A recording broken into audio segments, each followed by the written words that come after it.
Lee.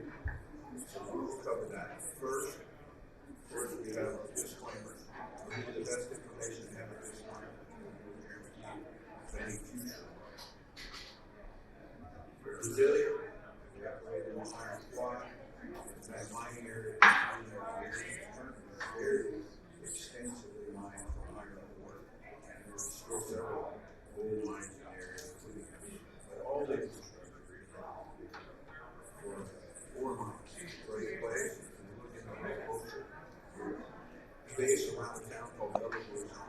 It's a town with an urban population of about 6 million people. So that 200 kilometer extent, basically within a 200 kilometer diameter circle, includes all of our population. The Termalina plant, the Jaguar Mining CEO plant on the right hand side of that picture, and our Paciencia project, which is currently in care maintenance, but we're looking at firing it back up. I get great access to skilled people and great access to every supplier that deals in mining. Now, what happened? We had well into the rainy season, very wet October and November, coming into December. We had some material start moving on our waste pile. You can see the waste pile is in the lower center left of this picture. And a portion of it began to move. The two red lines would have matched up with each other. That distance is roughly 200 meters. The flow of material moved about 200 meters. You can see in the upper right-hand corner, the fact that it did impact into a residential area. And we actually impacted 5 different homes. Several of them were actually impacted when we had to build a barrier at the bottom. And our material didn't actually, it was actually the topsoil and rock that pushed in front of the material. So that's what happened. One day we noticed there was some cracks. We cleared everybody out.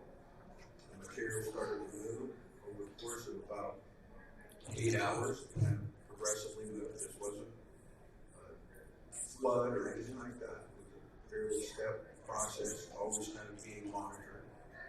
Everybody was out of the way. We immediately went to work on building a barrier at the bottom of it. That's what you see here. You can see how we impacted several homes when we did that, but that was just part of the emergency response. Ensure that nothing further would happen. Just for the details on December 7th is when this storm occurred. Everybody out of the way. The lateral movement did eventually impact 5 different homes. I have no injuries and minimal environmental movement. Anybody that's followed us has heard lots of news in the news about fines and people yelling about how horrible it was. Literally, not 1 grain of potatoes went into the drain. Not 1 ounce of contaminated water came on us. It was luckily we were in a fairly dry heat and we were able to put in the sumps and the barrier before any water in contact. And we didn't put 1 Band-Aid on 1 person in this incident. Now, we immediately went to work on stabilizing it, not just this area, but the rest of the pile. While we think it's in good shape, this is not a pile that you would walk on or risk at all. It was well within the design constraints. And we've been on it multiple times myself. We've been getting any sense of being over-received as far as the pile goes. Our real goal is to get it stabilized and get the authorities to agree that it's stabilized so we can go back to work. Our underground resources, including fire, which is our kind of next step production coming here out of Termalina, they're all intact. There's no impact on the underground mine. We have crews in the mine. We're not allowed to do production work and development work. We are allowed to maintain the mine. So our pumping systems, our electrical systems, our roadways, and the ground conditions are all being monitored and maintained. And it may have heard some very large fines have been thrown out daily any idea of the actual impact that was done. But once again, the impact, the actual environmental impact here was very small. What happens next?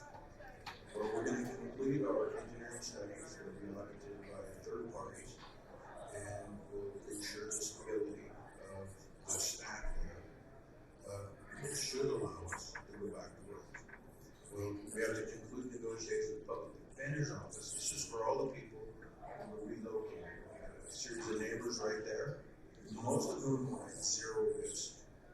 With all of our analysis since then, we've shown them almost no risk that any of them would have been impacted by it. But we did actually evacuate the whole community below it.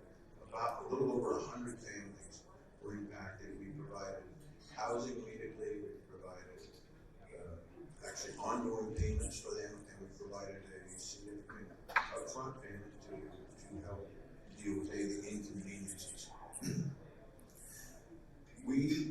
And in Brazil, we were allowed to negotiate on these fine situations. We think the level of the fines have been excessive, is on the order of 2 magnitudes above the scale of the real impact of this project. So it's a long-term negotiation, and we do expect we will pay a fine, but we think it should be proportional to the actual incident itself. We're continuing to work on the dry stack. We've been moving materials off the ends of it in areas that would have been considered the highest risk of impacting roads or other structures in the area. And we'll start as soon as the authorities allow. Our current opinion is there's really no risk that anyone will be hurt at this point, but we have to get through several steps and get the concurrence of the authorities that this area is ready to work. One of the pleasing aspects we've had to it has been the fact that every one of the agencies in Brazil are called agencies. These government agencies have reflected the fact that they're interested in getting us back to work and in keeping out positive economic impact of the mine. Now, we think this is just a blip in our road. We will be getting back on track with building the growth that we've been doing the work for over the last 5 years. This just gives you a kind of our trend line. We think that we can basically double our production from last year or better over the next 5-year period. And the bottom color is our Pilar mine, which you see being very steady. Actually, we think we can do it better than this shows. On top of that, the Santa Isabella is in our CPA complex. It's been mined in the past. We think we can go in there and not pushing it for big tons or big ounces, but mining it very efficiently for the style of ore body that it is, that we can contribute also additional impact to that Cayete plant. And then above that, we have Turmalina and Pina, which is the area we've been developing, and then the Onson's 350E, which is a project we bought from Iron Gold, and we hope to begin developing next year. You see that we do see a very clear line to increasing our production. This is just the areas where we're looking at getting increases. At Pilar, we haven't put a lot of this in, but our VA zone is a new area we found, and I'll talk to it briefly in the near future. That we don't have a lot of resources in our MR from last year, but we'll be putting a few in this year, and we're developing and mining it right now. Fina, we've got close to 500,000 ounces there already. We know it goes deeper. We're doing the work to extend our mining and our resources in it. Onson's 350E is a beautiful deposit. It's only about a half a kilometer actually of development to get into the ore body. And as I said, we'll finalize the permitting and get started on that next year. Santa Isabella is a prior mine that we had. It ran up until 2012, low gold prices, and I would say pollution issues in closing at that point. We're doing the work to get it opened up right now, and we expect to start some test mining, which we hope will progress right into full-scale mining. Again, on a small level, looking at up to about 500 tons a day. Jaguar Mining is a beautiful little open pit resource we have very near our plant. It's also very near the community, and we see several years of permitting to get that online. If we look at the Pilar mine, this mine is running. We're going to produce about 10,000 ounces this quarter, which is consistent with where we were last year and the year before. We do think we'll drive that up. We're putting some extra resources there. Some people from Tourmaline have already gotten there to get started doing more development. And we think we can crank this up by the second half of the year to the 12,000 ounce range. We do a lot of it with what we call the BA soil.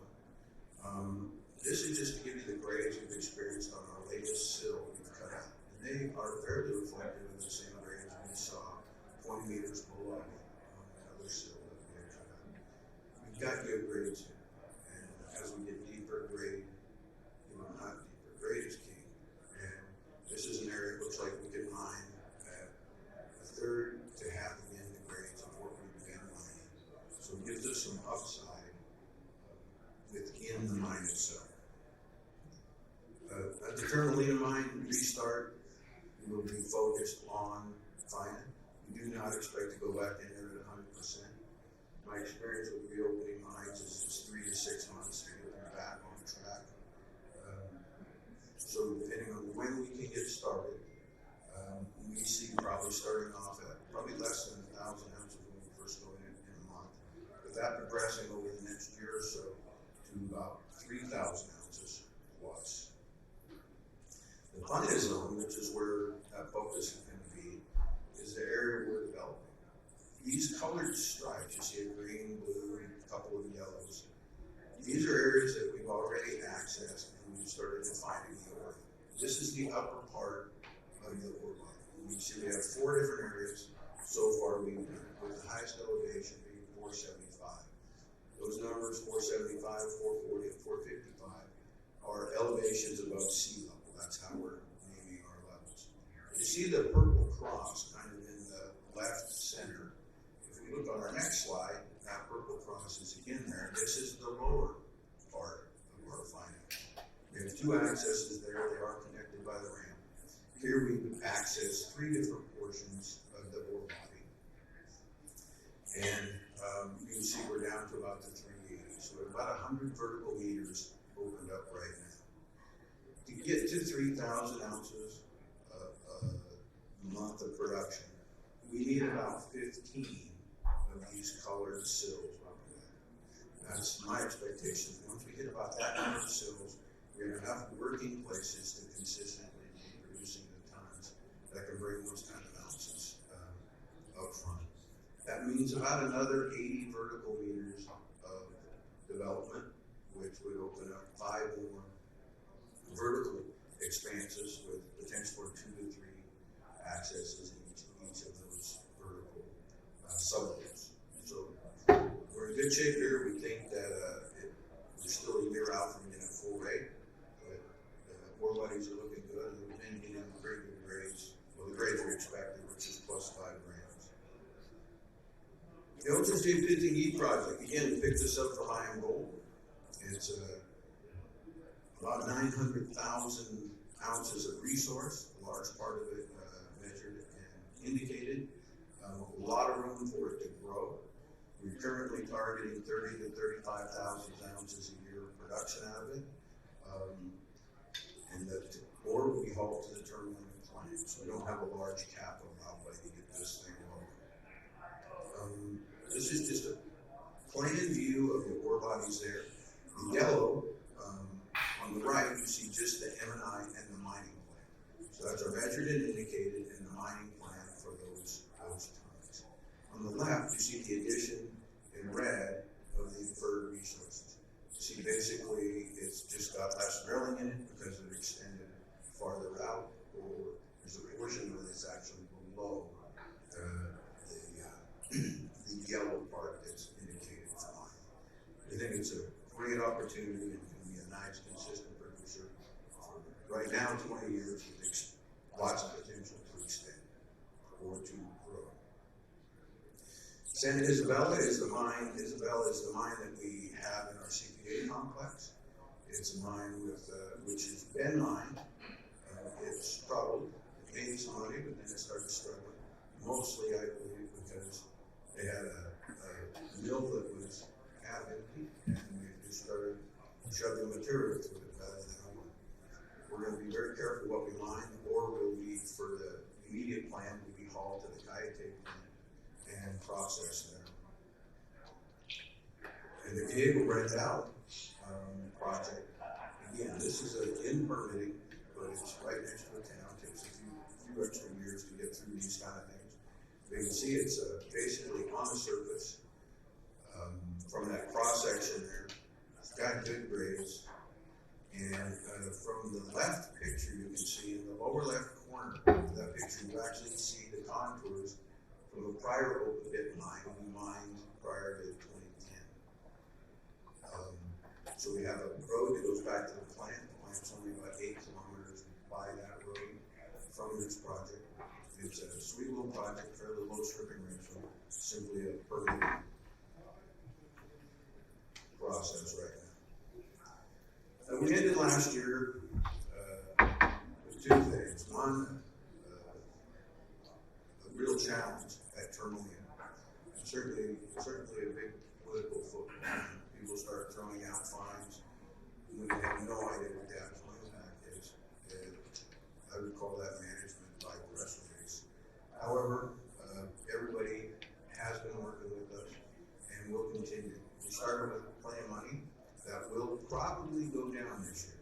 It depends on the price of gold and certainly on our capacity to increase production at our Jaguar mine. With our original budget, we do expect that it will go down. We're working on everything we can to increase the budget and to, well, we probably won't go up, to maintain as close to that as possible. We will see some reductions in the first half of the year for sure. We have about 80 million shares out. Our share price is obviously taking a big beating.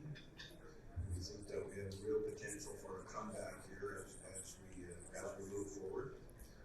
Eric Spot is a very significant shareholder for us. He's been incredibly supportive. We have several others that still have certain positions, significant positions in the property. Basically, no cap. What do we think will happen this year? You expect to see the suspension of operations at Tourmaline. Whether that happens in the first half of the year or the second is really the question. A certain amount of the third-party diligence has been, due diligence has been requested. Needs some drilling to be done. We have a crew on site drilling through both material that slipped and material that didn't to define what's underneath the pile. We really need that before the agencies are going to agree with that. We will have our MR update coming early next month, and then our San Isabel mine will get started up. Start having a little news about what kind of oil we're going to provide there from the top. So that suspension may happen in the second half of the year. And if I was just off the cuff, I think probably around July or August we should be able to fire back up. Currently, we'll be fine if we go through the end of the year, but our hope is to get back in there as quick as possible. Next year, mine will be ramping up. We should start development and hopes to hit the gate, and we hope to be running the Isabel mine on a consistent basis. Going forward from that, we start to see